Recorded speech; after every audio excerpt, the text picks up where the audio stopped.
Welcome to Samba Samba. Enjoy the video. You'll start by selecting the right image and preparing it.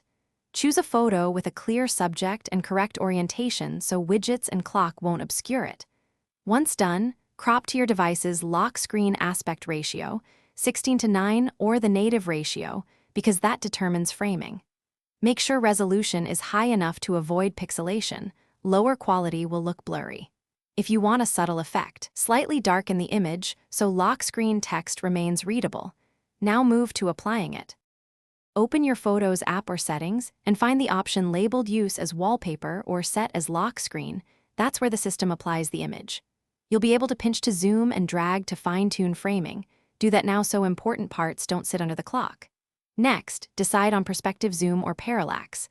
Enable it for a subtle depth effect. Disable it if the motion distracts or crops the photo. Once positioned, tap Set or Confirm to save the lock screen.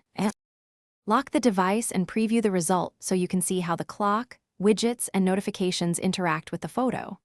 If something overlaps or is cropped awkwardly, go back and adjust the crop slightly wider or reposition the subject.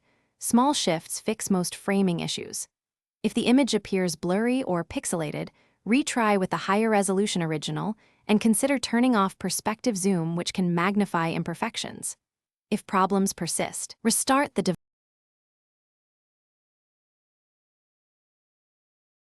Thanks for watching. Consider subscribing if we helped you.